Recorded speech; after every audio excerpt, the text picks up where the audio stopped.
Bumuho sa Nagtaan flyover ang kargang putik na isang dump truck. At live mula sa Maynila, may unang balita si James Agustin. James, kumusta na lagay ng trapiko sa Nagtahan? Igang, good morning. Hanggang sa mga oras sa ito ay usad pagong pa rin yung mga motorista na approaching dito sa northbound lane na Nagtahan flyover sa lungsod ng Maynila. Dahil nga po sarado pa rin po itong bahagi ng flyover. Patuloy pa rin nililinis sa mga otoridad yung mga nagkalat na putik sa kalsada. Alas 3:30 na madaling araw kanina na malaglag ang kargang putik ng isang dump truck. Ayon sa truck driver, hinakot nila ang putik mula sa mga hinuhukay ng mga poste ng Skyway sa area ng Pandakan. Dadalhin daw nila ito sa Obando, Bulacan. Pagdating sa flyover, bigla na lang daw kumalas ang dalawang lock sa likod ng bahagi ng truck. Kalahati sa mga kargang putik ang tumapon sa kalsada. Alas 4:30 ng umaga nang isinara sa daloy ng trapiko ang northbound lane ng flyover. Mano-manong pinapala ang mga putik. Tumulong na rin ang mga tauhan ng DPWH sa paglilinis at ginamitan ito ng payloader.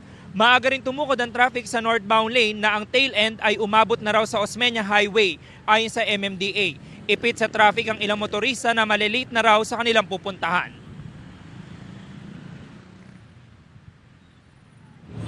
Mabilis po yung takbo ko kasi nakabuelo po ako galing dun sa kabilang tulay. Naramdaman ko po yung pagpatak ng mga putik, doon na po ako banda sa Kaya napansin ko, huminto na ako doon na lalo bumuhos yung karga. Kumalas po yung dalawang lock niya sa gilid eh. Malaki ang bala po eh. Kasi ang ano namin alas 6 po, kailangan na po kami sa sa site eh. Grabe, sobra. Kasi imbes na naghahabol kami ng oras ng mga resibo deliver namin, nauubusan na kaming oras dito pa lang.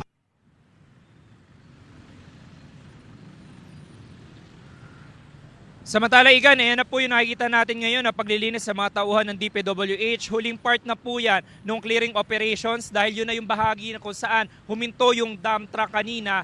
At yun yung mga huling mga putik na natapon mula doon sa truck. At ginagamitan nga po nila yan ng payloader. Matapos naman yung paglilinis na yan ay papasok dito sa flyover yung fire truck na Manila Disaster Risk Reduction and Management Council para bugahan naman po ng tubig. Pero abutin pa po yan ng ilang minuto. No? Magtatatlong oras na sarado itong flyover sa mga motorista. Kaya abiso sa mga kapuso po natin, humanap na muna po sila ng alternatibong ruta dahil nakikita natin na yung mga dumaraan dito sa service road, itong flyover, ay usad pagong talaga ngayong umaga. Yan ang unang balita mula po rito sa lungsod ng Maynila. Ako po si James Agustin para sa GMA Integrated News.